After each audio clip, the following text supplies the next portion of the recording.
Ya, wawancara mengenai dengan satu ilmu yang penting untuk kita ketahui bersama, iaitu mengenai dengan ilmu fardu kifayah, ya, iaitu khusus dari segi pengurusan jenazah. Jadi dalam Islam ia memiliki beberapa fasa penting, ya, yang setiap satu daripadanya dianggap sebagai fardu kifayah. Itu kewajipan yang perlu dilaksanakan oleh umat Islam secara berjemaah. Jadi alhamdulillah pagi ini kita telah menjemput, ya, seorang tetamu undangan kita yang merupakan pengurus jenazah. Jadi kita terus saja perkenalkan bersama dengan Sisi Muammar, iaitu Yang Mulia Tuan Muhammad Faiz bin Haji Ibrahim. Ya, Assalamualaikum. Waalaikumsalam warahmatullahi wabarakatuh. Apa khabar Tuan? Alhamdulillah baik. Alhamdulillah. Ya. Untuk hari ini semoga ianya mendapat keberkatan, semoga ia mendapat manfaat, ya. Kita meraih pahala untuk hari ini dengan pengetahuan ini. Ramai di antara kita, khususnya, ya, bagi kaum muslimin di negara Brunei Darussalam, kurang dalam pengetahuan, khususnya dalam pengurusan jenazah ini. Maklum sajalah, ya, mungkin disebabkan oleh yang pertama belum pernah merasai untuk mengurus jenazah berkenaan, dan kedua mungkin sedikit kurang dalam pendedahan berkenaan. Jadi sebagai persiapan kita pada hari ini, semoga kita disaksikan oleh ramai muslimin agar dapat kita sebarkan, ya, pengetahuan berkenaan mengenai dengan pengurusan jenazah. Terlebih dahulu Tuan, mengapakah, ya, dapat dikongsikan pengurusan ataupun pengetahuan tentang pengurusan jenazah ini amat penting bagi kita? Okey. Yang pertama sekali, yang mana kita ni tahu pengurusan jenazah ni adalah salah satu daripada fardu kifayah kita ni.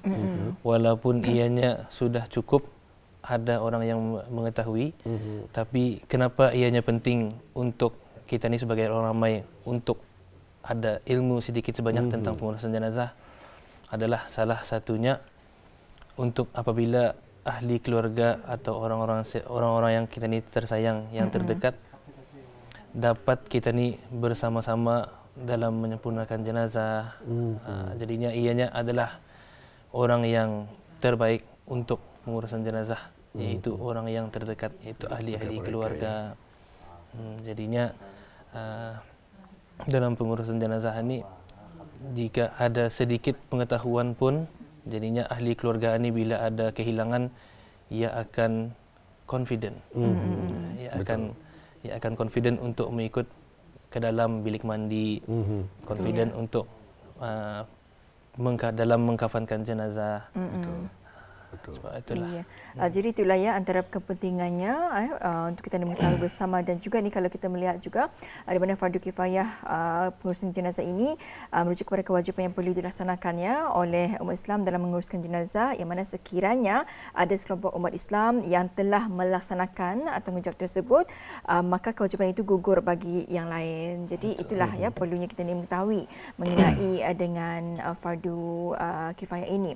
Jadi ni Tuan, ya, setakat ini bagaimana pendedahan ilmu pengurusan jenazah di Brunei Darussalam, dan juga bagaimana ianya dapat meningkatkan dari segi pengetahuan ini? Okey. Buat masa setakat ini, mengikut pengalaman saya, pengetahuan asas tentang pengurusan jenazah di Brunei ini masih lagi kurang. Akan tetapi alhamdulillah semakin tahun nampak peningkatannya, iaitu dari segi dengan adanya bengkel-bengkel yang diadakan, yang dihancurkan oleh pihak-pihak masjid maupun syarikat-syarikat tempatan. Dan salah satu cara untuk dapat memperbaiki lagi itu saya SPJ selalunya menggalakkan ahli keluarga untuk turut bersama-sama ikut dalam pengurusan jenazah. Jadinya sepanjang ahli keluarga yang mengikuti dalam pengurusan jenazah ini, ia akan diberikan tunjuk ajar. Tunjuk ajar sepanjang pengurusan jenazah. Yang mana apabila ahli keluarga yang mengikuti, ianya akan memberi impak yang kuat. Seolah-olah ianya adalah khidmat terakhir untuk orang yang tersayang. Tepat sekali, ya. Betul. Itulah ia bagaikan kasih sekitar ya yang terakhir kepada mereka ya. Penghormatan kita ni. Penghormatan yang terakhir. Pasti ada pengakhiran dan juga setiap yang ada pasti ada tiadanya. Jadi kita hanya menantikan masa yang ada di dunia yang fana ini. Jadi untuk kita menghargai mereka yang kita kasihi, inilah antara caranya ya. Bukan untuk si mati tapi juga untuk kita diri sendiri juga. Mengingatkan diri kepada Allah Subhanahu Wa Taala kepada pengakhirannya. Baik. Adakah penting untuk seseorang itu membuat persediaan bagi pengurusan jenazah? Untuk membuat persediaan, ianya memang penting. Persediaan ini indah semestinya dari menyediakan set kelengkapan. Maksudnya dibeli kain atau awal, bukan semestinya macam itu. Ianya boleh juga kita ni membuat persediaan dari segi kewangan untuk semua pengurusan jenazah, dan juga dalam persediaan rohani. Persediaan kita ni yang mana yang kita ni tahu kematian ini ia indah tahu bila ia indah mengira masa, indah mengira umur. So jadinya kita ni mesti harus ingat yang walaupun kita ni masih muda, kematian ini bukan saja untuk orang-orang yang sudah berumur, orang yang sakit, bahkan orang-orang yang macam kita ni pun boleh bila-bila masa saja ditarik nyawa. Ya. Jadi ni tuan kita terpemberitahu bersama mengenai dengan pentingnya untuk membuat persediaan untuk pengurusan jenazah, kerana kita tidak tahu ya waktu kita ni tu bila ya. Dan seterusnya ni tuan ya, ingin juga kami mengetahui sekiranya berlakunya ya sebarang kematian ini. Jadi apa mula-mula yang perlu dilakukan kalau dari segi pengurusan jenazah ini? Okey, jadinya apabila berlakunya kematian, ada 4 perkara yang hendak kita ni percepatkan, iaitu yang pertama memandikan jenazah, dan yang kedua mengkafankan jenazah, yang ketiga menyembahyangkan, dan yang terakhir mengebumikan. Jadinya untuk menjawab soalan puan, apa yang step pertama, apa yang langkah pertama untuk kita ni buat adalah mencari penggapai, Sekarang alhamdulillah di Brunei banyak sudah penggapai yang ada, itu daripada pihak-pihak masjid maupun pihak syarikat-syarikat tempatan pun sudah ada menyediakan penggapai.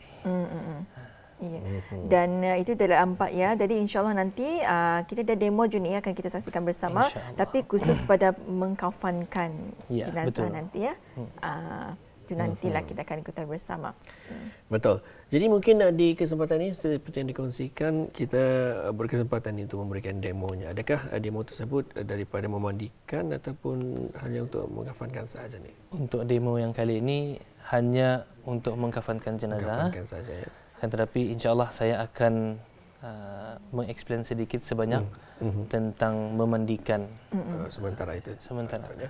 Baik, jadi Auda, insyaAllah sebentar lagi kita akan saksikan bersama ini sedikit sebanyak ya pembelajaran ataupun ilmu yang bermanfaat, apatah lagi kita berada di hari Jumaat ini. Semoga ianya akan dapat lagi memberikan keberkatan dalam hari kita di hari Jumaat penghulu segala hari ini.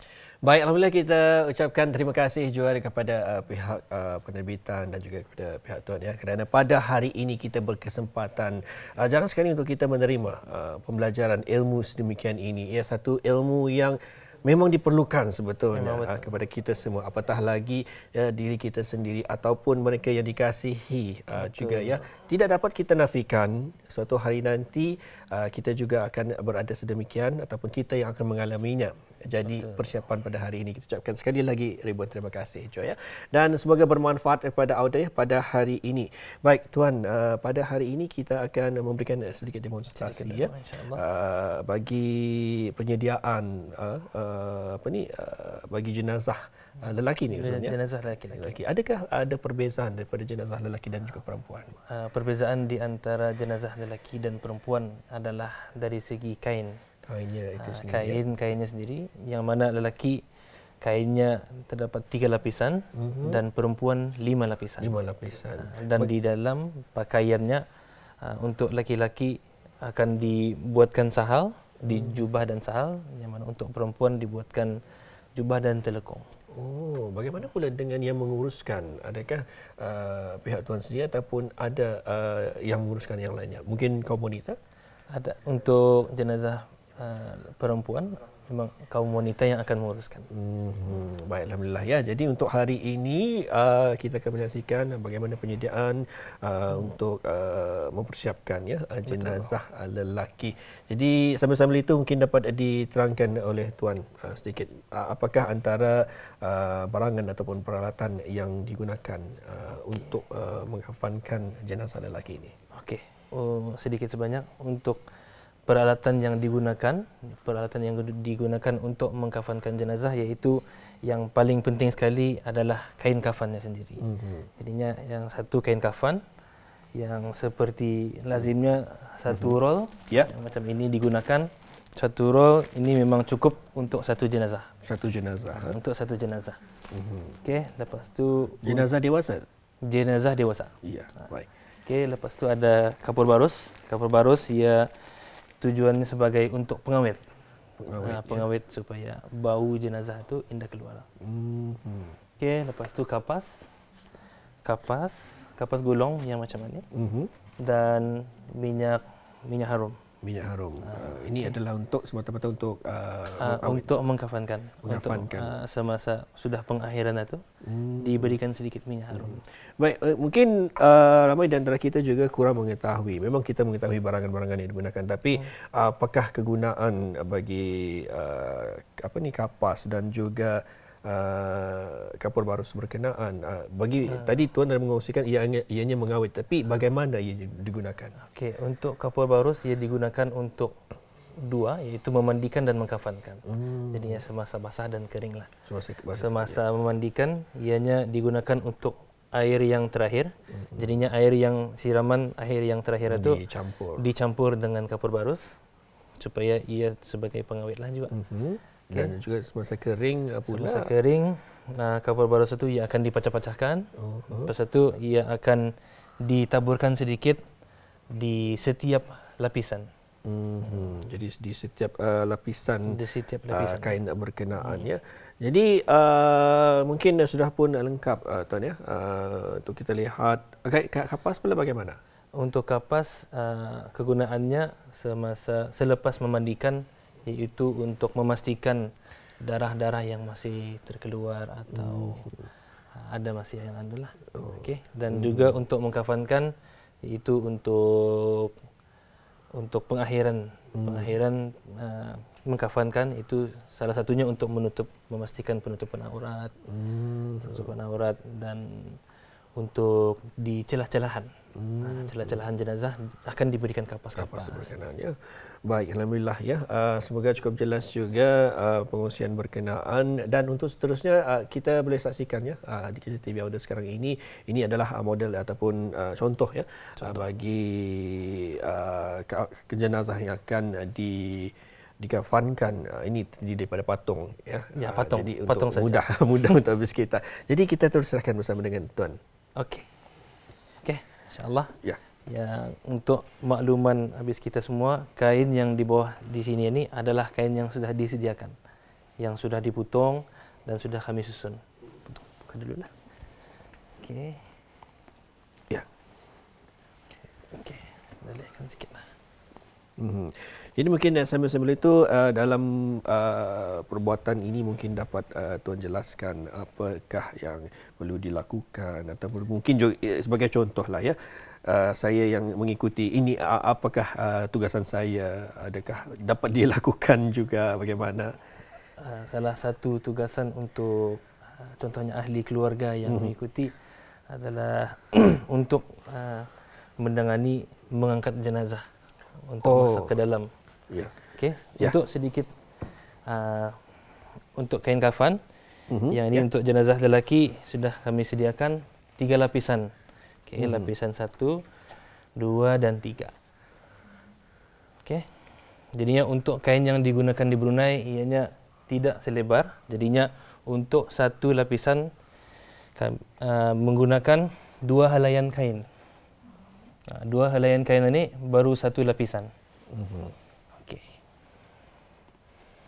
Okey, sebelum Okey, jadinya yang Ani mengkafankan, sebelum mengkafankan adalah memandikan. Jadinya untuk memandikan jenazah, ianya sebenarnya senang saja, seperti kita ni memandi diri sendiri, tapi yang lainnya kita ni memandikan orang lain, dan ada tambahan iaitu mandi wajib dan berwudu. Dan yang terakhir iaitu dijirus dengan air kapur barus. Okey. Baik, jadinya selepas mandi ini, selepas memandikan, lazimnya jenazah akan ditutup dengan ini, iaitu kain yang ini dinamakan kain basah kering. Okey, salah satu tujuannya untuk memastikan air jenazah sudah kering. Dan salah satu untuk mengangkat jenazah. Okey. Okey, boleh. Dan sekarang bagaimana, Tuan?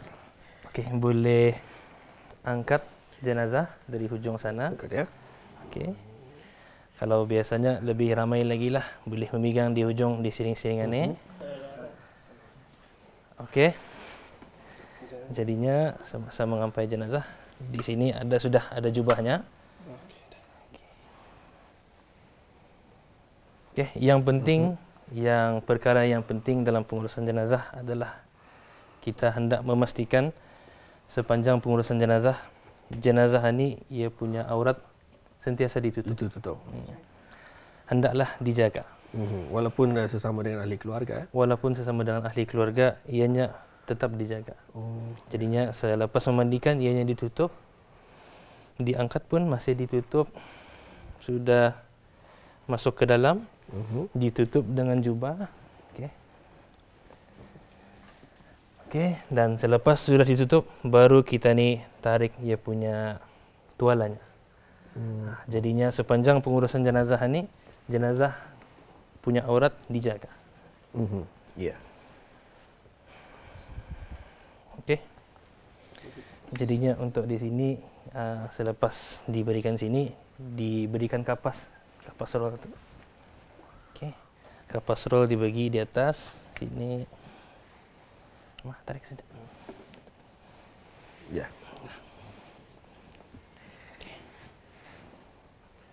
Okey.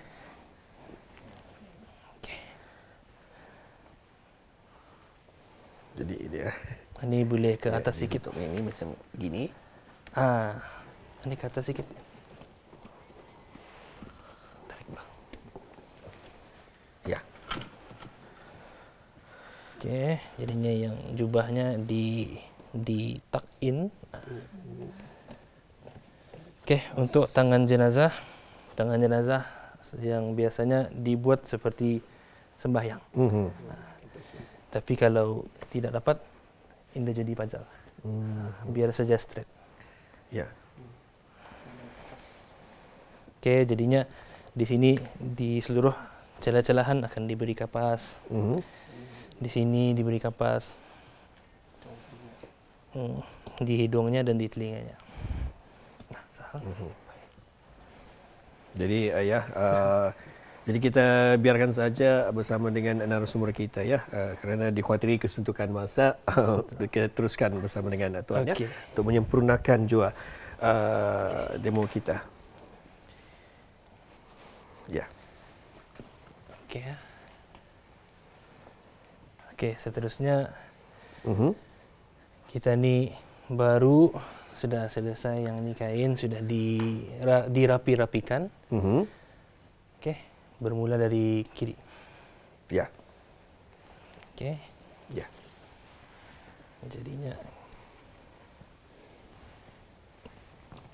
Jadinya tugas seorang penggapai semasa mengkafankan adalah memastikan ianya kain kafan adalah rapi. Jadinya yang lazimnya di atas dan di bawah. Okey. Jadinya yang ini baru kira satu lapisan. Satu lapisan. Dan lapisan kedua pula. Ya. Okey.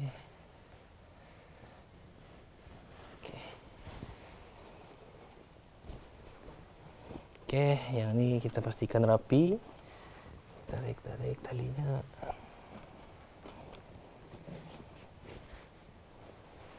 Okey ya. Okey, lapisan yang kedua terakhir.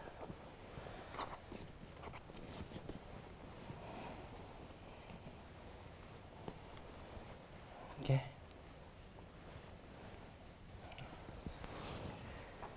Okey, untuk talinya kita ni sudah sediakan di bawah kain, iaitu terdapat 5 buting tali.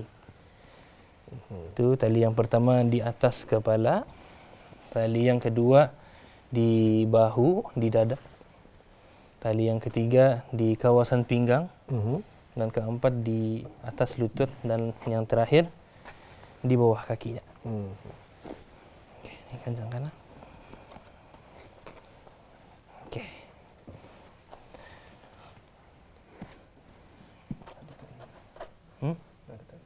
Apa? Tidak apa-apa, terus saja. Buka pun okey. Buka.